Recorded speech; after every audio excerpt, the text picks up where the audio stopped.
네, 안녕하세요. 김성철입니다. 금일은 반도체 팹리스 기업 파두 중요한 내용만 빠르게 설명드릴 건데요. 벌써 파두라는 기업이 상장한 지 3달이나 흘렀는데 최근 주가는 최저점을 찍으면서 많은 투자자들의 걱정을 사고 있는 상황이죠. 며칠 전에 발표됐던 이 3분기 3분기 실적에서 좋지 못한 모습을 보여준 데 더해 이 보호 예수 보호 예수 물량까지 해제되면서 엄청난 급락이 나왔어요. 그냥 이유 없이 하락한 것도 아니고 이 좋지 못한 실적에 더해서 이 거래량까지 동반한 하락이기 때문에 안 좋은 상황인 건 사실이죠.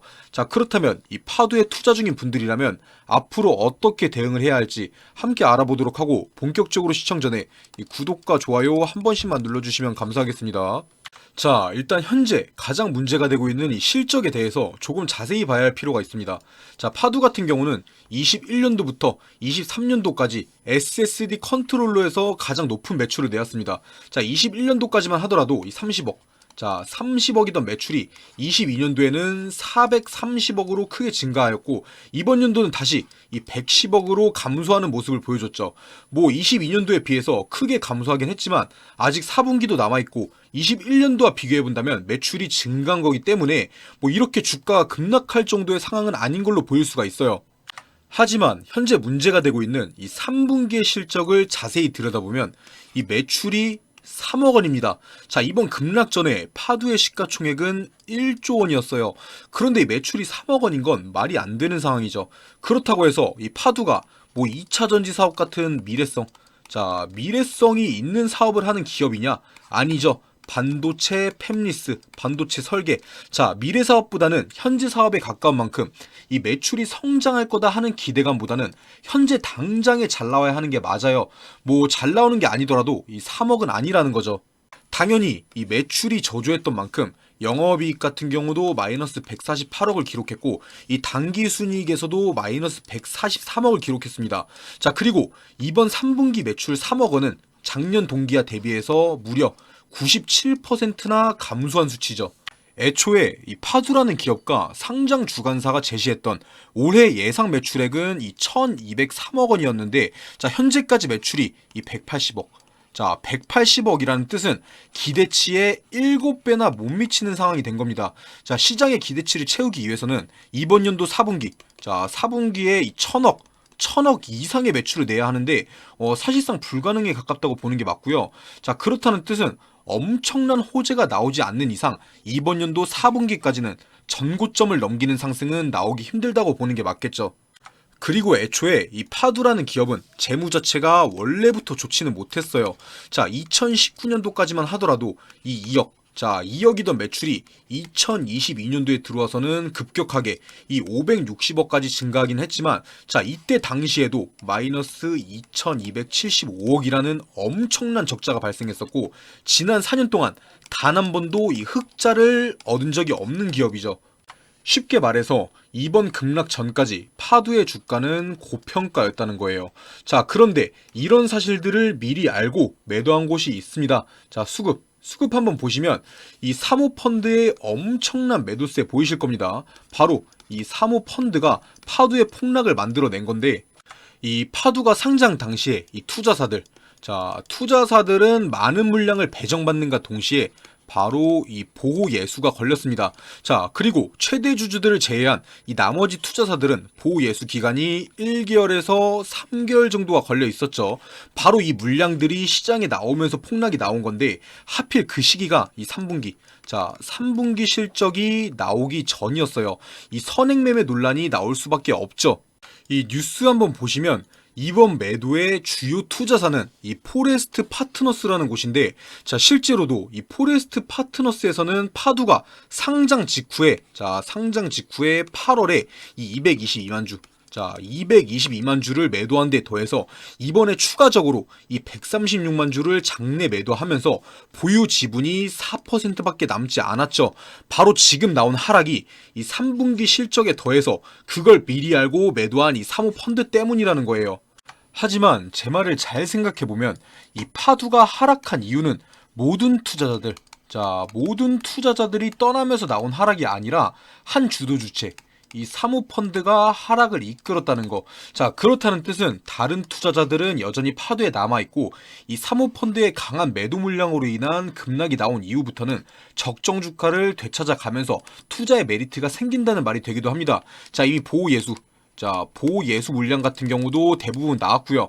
쉽게 말해서 더 이상 나올 매도 물량이 없을 때 상승은 다시 시작될 수 있다는 거예요.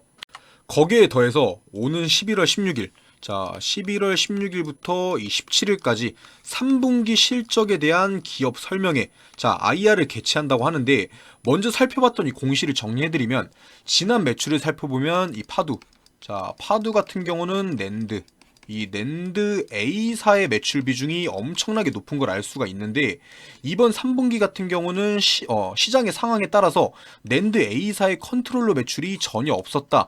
자, 하지만 지금부터는 회복세에 들어섰기 때문에 4분기부터는 전혀 문제 없이 이 매출이 재개될 예정이다. 이런 내용을 알 수가 있었어요. 바로 이런 것들을 기업 설명회, 자, 이번 IR에서 발표할 예정인 것 같고요.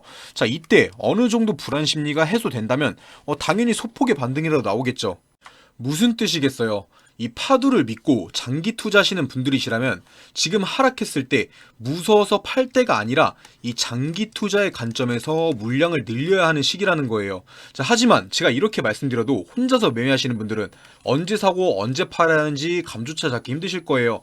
나는 파두에서 꼭 수익 봐야겠다. 장기 투자하더라도 손실 메꾸고 싶다 하시는 분들은 제가 개설해 놓은 이 소통방, 자, 소통방 안에서 타점 잡아 드릴 건데, 당연히 영상에서는 매매하신 분들마다 이 평단가가 전부 다 다를 거기 때문에 뭐 얼마에 사고 얼마에 팔아라 이렇게 공통되게 말씀드릴 수가 없어요. 자, 그렇기 때문에 제가 개설해 놓은 이 소통방 안에 들어오셔서 1대1로 질문 주시면 언제 사고 언제 팔아야 하는지 이 매매 타점, 자, 타점 잡아드리고 있고, 지금 시장에서는 어떤 종목을 사야 하는지 이 종목 추천도 매일 드리고 있으니까요.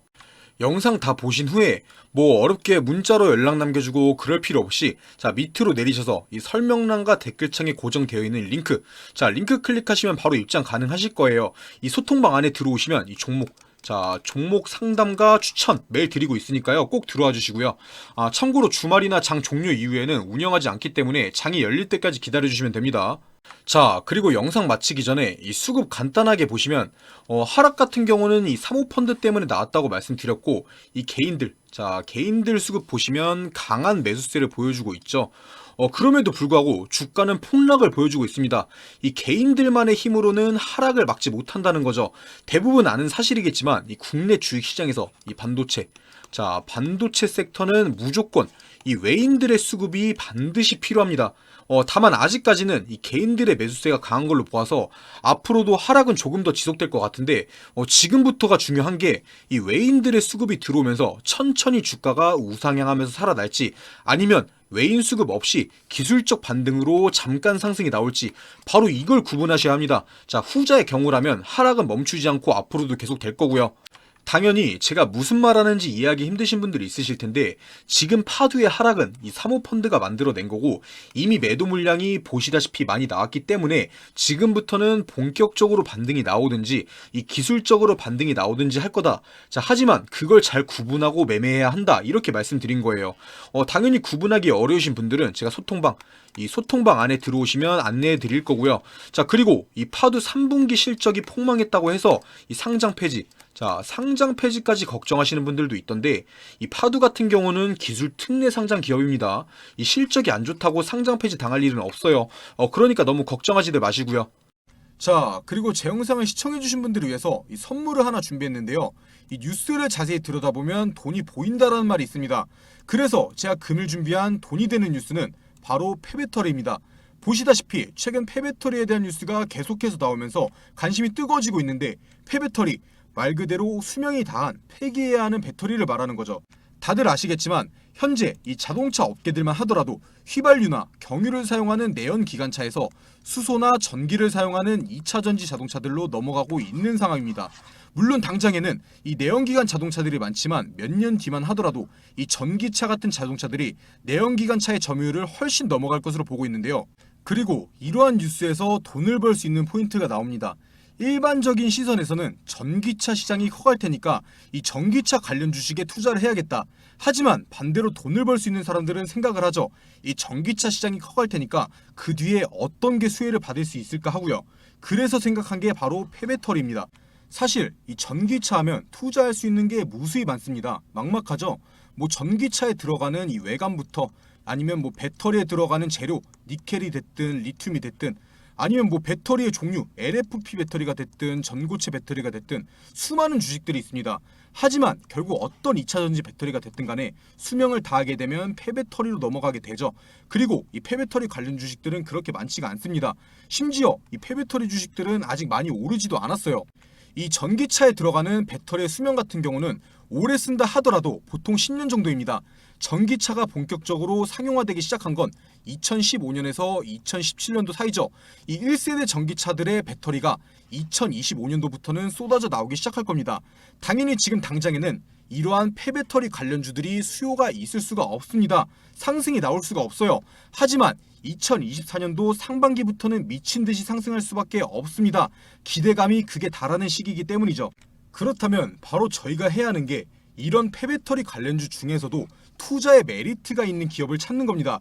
찾기 어려우신 분들은 인터넷에 폐배터리 대장주라고만 검색해도 많은 종목들이 나올 거고요. 당연히 제 영상을 시청해주시는 분들 중에는 주식을 할 줄 모르시는 분들도 계실 거기 때문에 어떤 주식을 사야 하는지 제가 직접 찾아왔습니다. 바로 화면에 보이는 이 주식인데 보시다시피 이 기간에서 하루도 빠짐없이 매수하고 있습니다. 이 기간을 포함해서 연기금에서도 미친 듯이 주워 담고 있죠. 그런데 이 주가는 보시다시피 계속해서 떨어지고 있습니다. 떨어지니까 안 좋은 주식이다 생각하실 수 있겠지만 이 기관들이 계속 떨어지는데도 사모으는 데는 이유가 있는 겁니다. 무조건 다시 오를 거라고 판단하고 있다는 거죠. 거기에 더해서 이 주식 같은 경우는 차트 한번 보시면 엄청나게 바닥 구간에 있습니다. 앞으로 떨어질 확률보다 상승할 확률이 훨씬 높다는 거예요. 단순하게 이 폐배터리 시장의 성장과 함께 이 전고점만 가더라도 60% 정도의 수익이 나옵니다. 100만 원만 투자하더라도 60만 원을 가져갈 수 있는 확실한 기업이라는 거죠. 당연히 제 영상 시청해주신 분들을 위한 선물이기 때문에 시청자분들에게만 공개해드릴 거고요. 영상 다 보신 후에 밑으로 내려서 댓글 보시면 이렇게 바로 클릭해서 들어오실 수 있는 소통방 링크가 있는데요. 클릭하셔서 이 그룹 오픈 채팅 참여하기 누르시면 어떤 종목을 사야 하는지 뉴스와 함께 설명드릴 거고 전 세계 뉴스와 함께 이 주식 종목 추천도 매일매일 드리고 있으니까 부담 갖지 마시고 이 링크 클릭하셔서 한 번씩 들어오셔서 돈이 되는 정보들 꼭 받아가시고요.